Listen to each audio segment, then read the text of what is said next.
Asisten baru Shin Tae-yong di Timnas Indonesia kedapatan pantau pertandingan Liga 1, langsung cabut pada menit ke-75.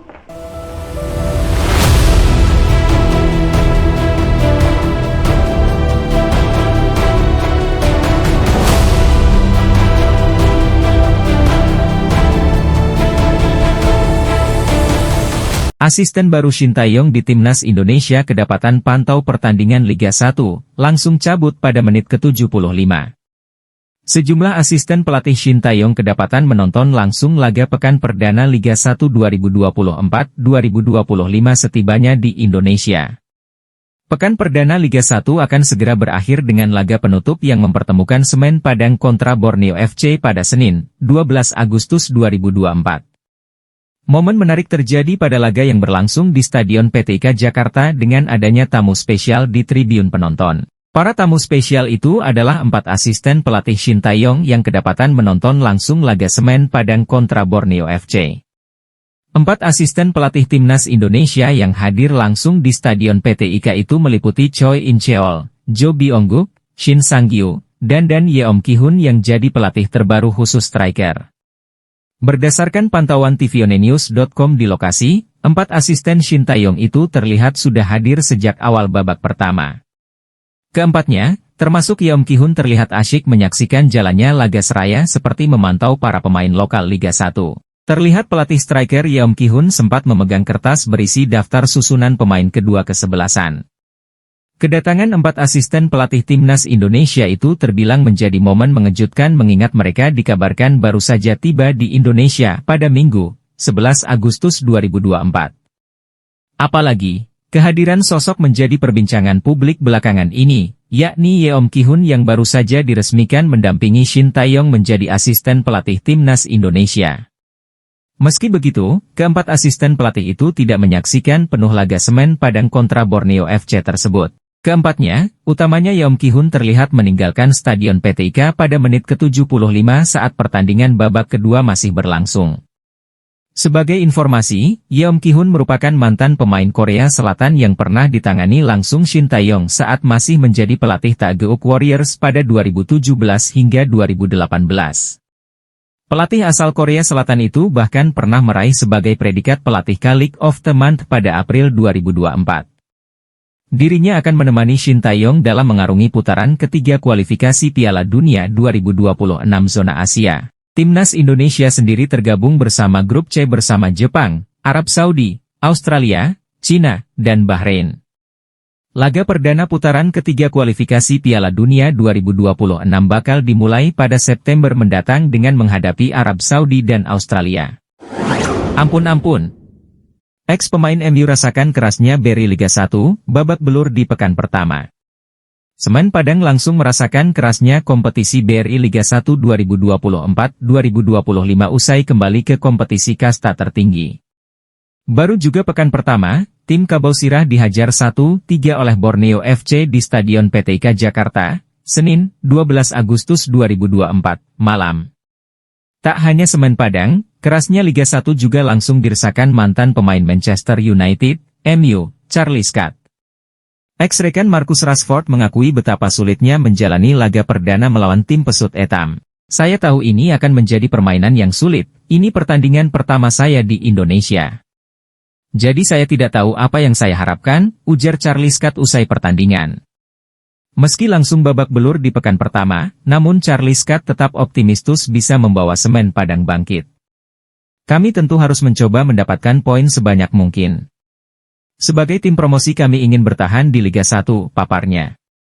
Charlie Scott pernah membela Manchester United U23 bersama Marcus Rashford pada 2018 silam. Meski berasal dari Eropa, atmosfer sepak bola Asia sudah dirasakan Scott sejak 2020 lalu saat memutuskan berkarier di Hong Kong. Kitche FC menjadi klub terakhir yang dibela Scott sebelum memutuskan bergabung Semen Padang di Liga Indonesia. Musim lalu ia mencatat 45 penampilan dengan mencetak 8 gol dan 7 assist. Sebanyak 3.667 menit bermain berhasil ia catatkan saat itu. Daftar 32 pemain Timnas U20 Indonesia untuk TC di Jakarta dan Korsel.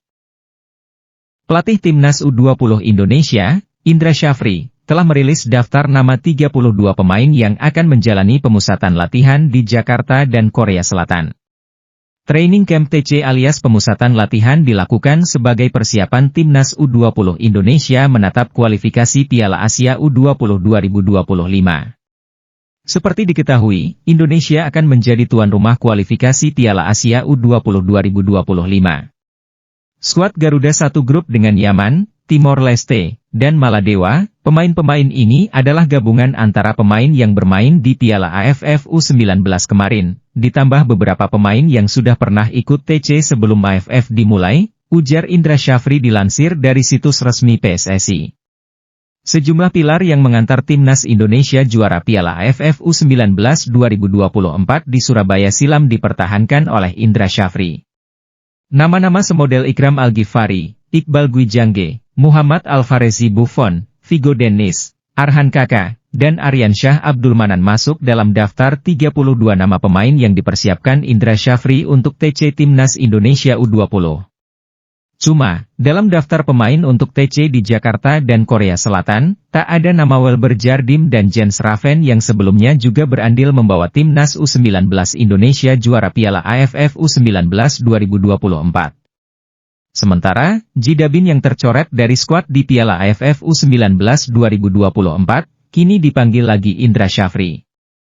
Saya katakan, kalau di AFF kami gunakan sebagai ajang sasaran antara, untuk pemantapan dan pematangan tim, maka di TC kali ini, kami akan persiapkan lebih baik lagi jelang kualifikasi Piala Asia U20, dengan beberapa pemain tambahan lain, tuturnya lagi. Pemusatan latihan di Jakarta akan berlangsung dari tanggal 11 hingga 18 Agustus 2024. Setelah itu, masa persiapan akan berlanjut dengan TC di Korea Selatan pada 19 Agustus hingga 2 September 2024. Timnas Indonesia akan memulai perjalanan di kualifikasi Piala Asia U20 2025 dengan melawan Maladewa pada 25 September 2024. Agenda berikutnya adalah pertandingan melawan Timor Leste pada 27 September dan duel pamungkas grup F melawan Yaman pada 29 September 2024. Kualifikasi Piala Asia U20 2025 melibatkan 45 negara yang bersaing dalam 10 grup. Ada 5 grup yang memuat 5 tim dan 5 grup berisikan 4 tim. Sebanyak 10 juara grup dan 5 tim peringkat kedua terbaik akan otomatis melaju ke putaran final Piala Asia U20 2025 yang dijadwalkan berlangsung pada 6 hingga 23 Februari 2025 di Cina.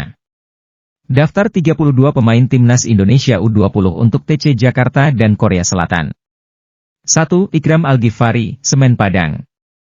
2. Iwayan Artawiguna, Bali United. 3. Rifki Tovani, Malut United. 4. Fitrah Maulana Ridwan, Persib Bandung. 5. Muhammad Mufli Hidayat, PSM Makassar. 6. Muhammad Alfarezi Buffon, Borneo FC 7. Rizjar Nurfiat Subagja, Borneo FC 8. Kadek Arel Priyatna, Bali United. 9. Mesaal Hamzah Bashir Osman, PSBS Biak. 10. M. Iqbal Gwijangge, Barito Putra. 11. Sultan Zaki Pramana Putra Razak, PSM Makassar. 12. Muhammad Farhan Sopiullah, Persiku Kudus. 13. Doni Tripamungkas, Persija Jakarta. 14. Alexandro Felix Kamuru, Barito Putra. 15. Fandi Bagus Pamungkas, Bayangkara. 16. Vigo Dennis Saputrananto, PSIM Yogyakarta. 17. Jidabin, Bayangkara FC 18. Muhammad Darel Valentino Erlangga, Malut United. 19. Tony Firmansyah, Persebaya Surabaya. 20. Aryansyah Abdul Manan, PSIM Yogyakarta. 21. Muhammad Mufdi Iskandar, Malut Selection. 22. Marcelinus Amaola, UD Logrones. 23. Muhammad Rizky Afrisal, Madura United. 24. Arhan Kaka Putra Purwanto, Persis Solo. 25. Rahmat Syawal, PSIS Semarang. 26. Camara Usman Maiket, Borneo FC 27. Muhammad Ragil, Bayangkara. 28. Jehan Pahlevi, Persiku Kudus. 29. Mauri Ananda Yesramli Simon, Bali United. 30. Muhammad Nabil Ashura, Dejan FC 31. Aditya Warman, Persija Jakarta. 32. Ahmad Zidan Ar-Rasyid, PSS Sleman. Timnas Indonesia latihan di TC PSSI di IKN mulai September, ucap Jokowi. Presiden Joko Widodo menyebut training center TC PSSI di IKN dapat mulai digunakan secara efektif sebagai tempat latihan Timnas Indonesia pada September 2024 mendatang. Jokowi juga mengatakan TC PSSI di IKN tersebut juga dilengkapi asrama pemain. Ini saya kemarin menanyakan ke Ketua PSSI, September akan dipakai, karena ini kan sudah jadi 2,5 lapangan, kata Jokowi usai meninjau TC PSSI di IKN, Kalimantan Timur, Selasa 13/8. Jokowi menyebut 2,5 lapangan itu terdiri dari lapangan rumput asli, rumput sintetis, dan setengah lapangan yang akan dipakai untuk urusan teknis. Saya kira 2,5 lapangan ini lebih dari cukup. Meskipun nanti rencananya ada 8 lapangan, ada yang dari PSSI, dari FIFA, dari AFC. Jadi banyak sumbangan, bagus, ujar Jokowi. Pembangunan TC PSSI merupakan salah satu upaya pemerintah untuk meningkatkan kualitas dan prestasi sepak bola Indonesia. Dengan fasilitas bertaraf internasional, para pemain dan staf pelatih akan dapat berlatih dan berkembang di lingkungan yang mendukung, dilengkapi dengan infrastruktur terkini, serta metodologi latihan terbaik.